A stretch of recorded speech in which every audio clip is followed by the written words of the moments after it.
And now that's what I'm doing, and it's the best thing I've ever done, So that has made this transition easier. I still miss being a family man. I still miss having my family there. I think I've mentioned to you sometimes before in private, like I'll wake up in the middle of the night and still think that my wife is next to me. It happens a lot, and, it's sad, but, you still have to keep going. Yeah. Right? I can't just wallow in despair, although it does get very tempting sometimes to do that. Yeah, and I think that's part of the process of kind of like you're getting through it, but you never forget. I don't think that. I guess the last episode we talked about the grieving process of, whatever it was, that disaster. You have to kind of sit and just accept that it happened, and I don't think you never forget what happened. And I think you have a better understanding on how to move forward. But there's a part of that scar that will always be there. But now you turn it into experience and you learn the lesson and then you move forward. But the change has made you new in a way, right? And it's kind of like a callus where it's kind of built a shield. And it's a positive thing, right? It's a good thing. And, you always hear change is inevitable because it is, right? And a lot of times what change looks like is growth, right? It's like if you're working out, right? There's no way to get stronger without those minute tears in your muscle. Right. That's how growth happens. And I said it earlier in an earlier episode, right? There's no way to learn how to swim without swallowing a little water, right? And when you swallow water, that's a part of the learning process. That's what change looks like. That's what growth looks like. It doesn't necessarily take away the fact that you lose the feeling of what it felt like to swallow water, because no one wants to, and it's a horrible feeling because it feels like you're going to drown.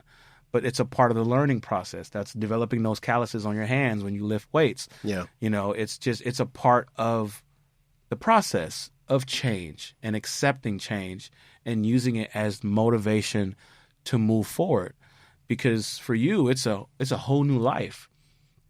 And almost everything that you're in and involved in, and almost like it looks different now because the support system is still there, but how it exists is different now, right? You still have these relationships, but the type of relationship is different now, right? You still have kids, but how the relationship between the two exists is different now. And so that's when it's changed, especially when it's a personal setback, everything that you're involved in, it's like the tree, right? And we've talked about it earlier where you are the tree and the fruit that you bear benefits from the quality of the tree. Well, if something happens to the tree, all the fruit is impacted, right? Yeah. All the fruit is affected by it, but you still have the quality of the tree. Because now it's like this apple tree has suddenly started to grow oranges. It's very different. It's very different. Yeah. I still have my kids and it's great, but especially with my daughter, she's a little older. She's out doing her own thing now. It's not the same as it was, right? Mm-hmm. But that never was going to stay the same anyway. Kids grow, life moves on. So, accepting this difference in life, accepting this new phase, I guess, this new era in my life, I'm glad that I'm here, and maybe that just had to happen. My ex-wife and I, we always had trouble getting along from the get-go. Mm-hmm. We were very different, very different personalities. Yeah.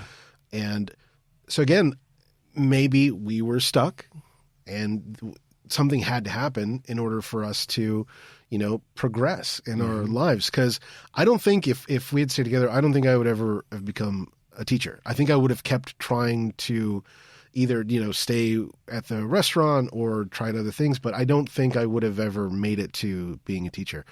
And I'm very, very happy being a teacher. Yeah. And it was essentially kind of the same for me. When I failed that class over and over, music was my life. Yeah. Like that was, anyone who knew me as a musician.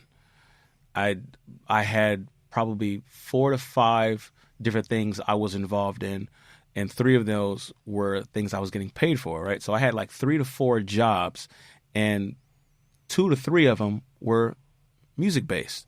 I was either in the choir or directing the choir or whatever, but it was all music. And then all of a sudden something happens that could prevent the scope of my career and what people wanted from me from moving forward. And so that was like, I don't know what to do. Now in hindsight, right, I look back at the pivot that I made, and my life looks totally different. Yeah. Right. But I'm still doing music. I'm happier now than I've ever been. Thank you so much for watching. Click here for the full episode. Don't forget to like and subscribe. This is why I don't do plays. I'm not good at this.